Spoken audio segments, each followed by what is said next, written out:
So in my last video I said that I was a Doctor Who fan in crisis because I didn't know where I was at with Doctor Who. I didn't really know if I wanted to talk about it, if I wanted to watch it or listen to it in terms of Big Finish, or read like Target novels or original novels. But then I thought, you know what, let's talk about some of the weirder parts of Doctor Who. Not the main canon TV show, and no, this isn't canon before someone argues, because I know that people will, but I thought I would delve into some of those odd extra tidbits and talk about them. And I'm going to start off with Dimensions in Time, because everybody loves it. Dimensions in Time, for those of you who don't know, and trust me, you fucking well should at this point, you just have to watch it just because. I'll get into why. But Dimensions in Time was a comic relief special back in 1993, Doctor Who's 30th anniversary. Now, the original idea for this story was very, very different to what we eventually got, and people have done fan-made versions of that version of Dimension in Time, and it's a really interesting idea. I don't know if I like it, I don't know if I hate it, indifferent to it, it depends on the day. But what we got, instead of an interesting story where it's like an alternate timeline where the Fourth Doctor never regenerated and, you know, there's all sorts of, you know, time shenanigans going on there, instead what we got was a crossover with EastEnders. In 3D, I might add. Nowadays that doesn't seem that impressive because you just go to the cinema and you can watch a film in 3D, but back in the day, 3D stuff, oh, mind-blowing. Does that make this good? No! No, it's a appalling piece of shit. So the basic plot of Dimensions in Time, and emphasis on basic, is fuck it, let's have a load of cameos. That's really the plot. Oh, and we'll set it in Albert Square, because comic relief, they like to do crossovers, I guess. Why? Fuck it. So throughout this entire thing, you've got various different Doctors, Pertwee, Davison, Colin Baker, and Sylvester McCoy. They are the main ones. However, you do have a brief cameo from Tom Baker in this. You've also got these really weird, how do I describe them? I mean, I don't care if I do offend people with this, in terms of the people who designed or made them, because it was offensive to look at. These awful heads of Patrick Troughton and William Hartnell. Now, obviously, by the time 1993 rolled around, sadly, William Hartnell and Patrick Troughton were no longer with us. And someone thought it was a great idea to have their severed heads flying about the Rani's TARDIS. And they are genuinely hideous. Genuinely hideous. But anyway, so you've got those four Doctors who every now and again, they will not regenerate, but they will swap with one another. It's almost like the Doctor's being pulled back through his old time stream. Why the Fourth Doctor isn't there? Because Tom couldn't be bothered is the genuine answer. I mean, he's just stood there with a microphone in front of him. I mean, fair enough, he's in it for 2 minutes, which is cool. So anyway, you've got, like I say, you've got Pertwee Davison, Colin Baker, and Sylvester McCoy. Sylvester McCoy is, it's probably either him or Pertwee that feel like the main Doctor in this, I don't want to call it a story, in this mess. But like I say, Davison does a little bit, Colin does a little bit, and actually Colin does have a scene with the Brigadier, which is nice, because then that means that the Brigadier, or at least Nicholas Courtney, had scenes with all of the classic Doctors. I really like that. But it's not just the Doctors. Oh no, no, no, no. No, you've also got companions who, again, randomly chop and change, because it's like, let's have a fuck ton of cameos. So naturally you've got Ace, because she was the current companion at the time.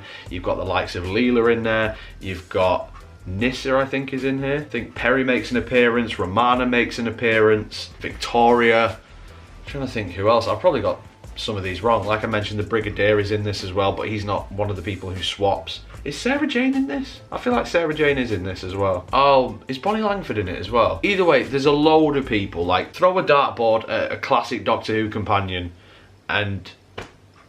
No, why would you throw a dartboard at them? If you had a list of like all the classic Doctor Who companions and you threw a dart at it and it landed in one of them, chances are they're probably in this. That's what I meant to say. Don't throw pub games at former Doctor Who companions. I don't condone that. But either way, so you get these nice... I guess they're nice because you get to see Doctors with companions that they never travel with. So Leela's with McCoy for a little bit. I think Victoria's with Pertwee for a little bit. You know, so that's quite nice. You also have, like I say, the EastEnders stuff. So you've got random people from EastEnders who... If you want to ask me their names, I don't know, because I've never watched it and probably never will. Either way, so you've got them. There's 2 different time zones, so you see some of them when they're younger, and then they have really bad makeup when they're older as well, walking around the marketplace. They're just there because they could be anybody. They didn't have to be EastEnders characters. And the thing is, do they know that EastEnders is a TV show in this? I don't think they do. I feel like Albert Square is a real place, even though canonically in Doctor Who, EastEnders is a TV show. I'll be honest, not a lot of thought went into this, so I'm not going to pick it apart that much. It does most of the work itself, to be fair. The main villain of this is the Rani, and it's nice to see her again. It's nice to see her just have... Well, actually no, because she didn't have any good stories. I think you'd say the best one is probably Mark of the Rani, but even then, that's average at best. But yeah, either way, she's got companions of her own in this story, and she's doing summit. She's got like a whole host of Doctor Who monsters. She's basically got the Blackpool Museum exhibit in her TARDIS, which again is probably from the Blackpool Museum whilst it was there. There's a few typical Doctor Who tropes where it's like, oh, you're cornered and blah, blah, blah. And again, there's like a whole host of monsters that come after the different Doctors and companions. And to be fair, it is nice to see like a who's who of Doctor Who villains, and it is kind of fun to just sit there going like, oh, there's a Cyberman, there's a Sea Devil, there's a Pterodactyl, you know?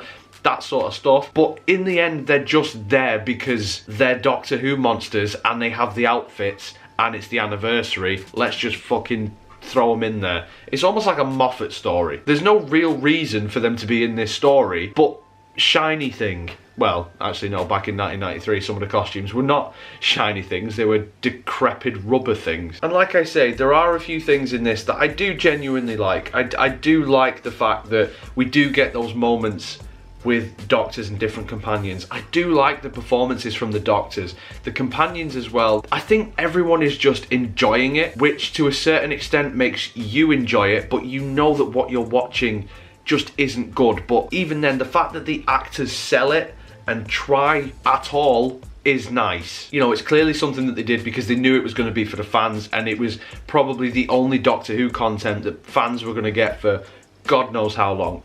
And well, it would have been like 3 years after this. But at the time, people didn't know because Doctor Who had been off air for 4 years and it was still in this weird limbo period. So I think the actors were just like, this might be our last chance doing it. Again, it is nice to see all the different monsters, but they don't do anything. Are Daleks in this? I can't remember if there's Daleks in this. There probably is. But overall, this is just an absolute mess of characters wandering about, having pointless conversations, although Pertwee does have a gem of a line where he clearly couldn't pronounce stuff properly anymore. He's like, madam, what year is this? This is a disaster. This is an absolute fucking disaster, and it's one of those weird pieces of Doctor Who history that I think is fascinating, because they knew that they could make this. They knew that they could get all these actors back. They knew that they could do a crossover with EastEnders. They knew that, you know, they had the props of the monsters and everything like that. But no one asked why they should do it. And I need a documentary about it. I need to know why and who signed this off and who approved any of it and who wrote, was it John Nathan Turner that wrote the script? What was he thinking? I don't fucking know. Obviously the original idea for Dimensions in Time, I believe that would have been too expensive and everything else like that to do. But at least make it a fucking cartoon then or something. Like, at least do something better than the Doctor's swapping his face in Albert Square. Yeah, this is terrible. This is genuinely terrible. And I know it has its fans, and I know that some people think that it's canon, and what I will say to those people is you're wrong. Nah, in all fairness, if you like this, and I can understand why you would find enjoyment in this. Nostalgia is one, probably the main one, let's be honest. The fact that it is weird, the fact that it is different, the fact that it does have this weird sort of charm to it. I understand the appeal. I just don't fucking like it. I think it's genuinely one of the most embarrassing things from Doctor Who's history. But that's also one of the reasons why people would love it. Now, like I say, obviously there are multiple different things that I can talk about, such as Scream of the Shalka, which is probably one that I will do in the near future. But in the comments, let me know what you think. Dimensions in Time, do you love it?